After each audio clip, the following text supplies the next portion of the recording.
Hai semua, kali ini saya akan menjelaskan tentang manajemen keberagaman. Sebelumnya, terima kasih kepada dosen pengampu kita yaitu Ibu Desi Rinayanti Pelealu, SEMM, yang telah memberi kesempatan kepada kelompok saya dalam menyampaikan sebuah materi. Berikut anggota kelompok saya yang berisi Fengki Wijaya, Junika Angel, Mikael Wu, Adrianus, Victor, dan saya sendiri, Astria Amanda. Keragaman adalah kata yang digunakan mendeskripsikan perbedaan-perbedaan di sekitar kita. Keragaman muncul ketika terdapat perbedaan antar suku anggota organisasi dengan anggota organisasi lainnya, atau antar satu tenaga kerja dengan tenaga kerja lainnya. Secara garis besar, keragaman meliputi ras, etnis, usia, gender, bahasa, agama, dan pendidikan. Contohnya seperti kita yang berada di dalam kelas ini, terdapat banyak perbedaan dalam satu kelas yang hanya terdiri dari 50 orang seperti perbedaan gender, agama, dan bahkan usia. Dimensi-dimensi tersebut merupakan karakteristik penting pada diri seseorang yang berpengaruh pada nilai-nilai dan persepsi individu terhadap dirinya dan orang lain. Pada akhirnya, hal itu akan memengaruhi cara kerja mereka dan organisasi secara keseluruhan. Dengan adanya perbedaan keragaman seringkali dapat memicu terganggunya kegiatan organisasi dan juga tujuannya. Maka dari itu, organisasi perlu memikirkan dan mengelola keragaman tersebut agar tujuan dapat dicapai sebagaimana mestinya. Sisi positif, keragaman di antara tenaga kerja dapat kita lihat dari kedua sisi ini, yaitu sisi positif dan sisi negatif. Saya akan menjelaskan pandangan dari sisi positif terlebih dahulu. Setiap orang pastinya berbeda-beda baik dalam gaya berpakaian, cara berbicara, ataupun pola pikir mereka sendiri. Keberagaman tenaga kerja berarti tenaga kerja yang terdiri dari orang-orang dengan kualitas manusia yang berbeda-beda. Manfaat adanya keberagaman seperti meningkatnya efektivitas organisasi, mempertinggi moral karyawan, dan besarnya akses segmentasi pasar di suatu organisasi.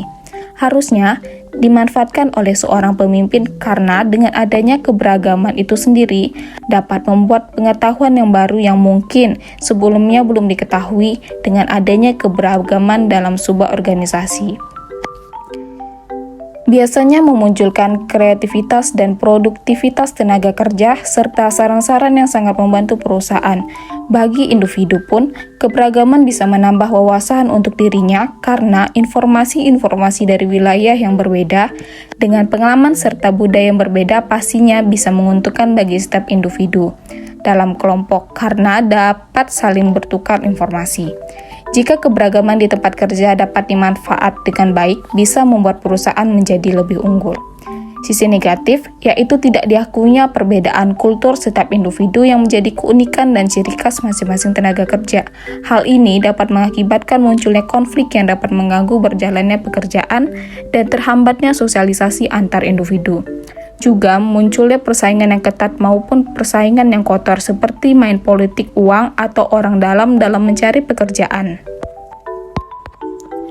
Di sini organisasi memberikan kesempatan kerja yang sama atau sejajar dan perlakuan yang adil terhadap individu atau semua pekerja dan juga memenuhi persyaratan Equal Employment Opportunity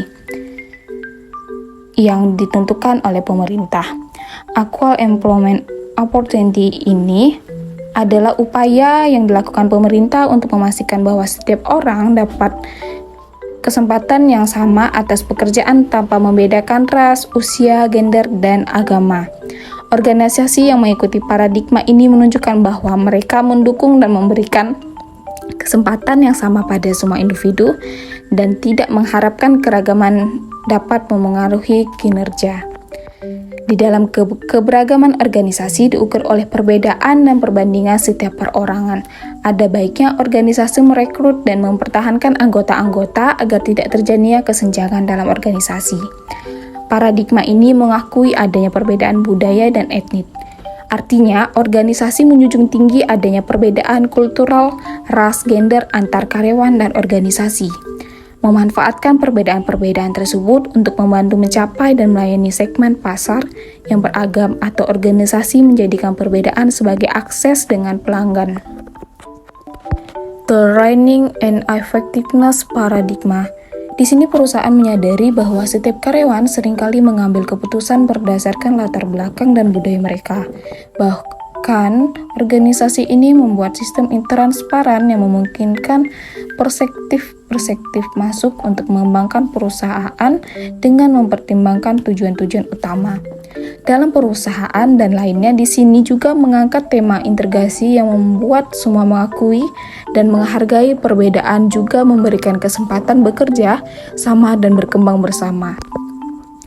C. Mengelola keberagaman.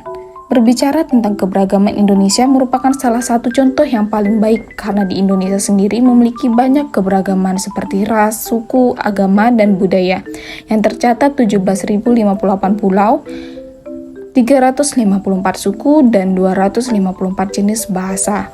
Yang menjadi pertanyaannya, bagaimana menyatu dan mereka ini, yaitu dengan Bhinneka Tunggal Ika dan Pancasila.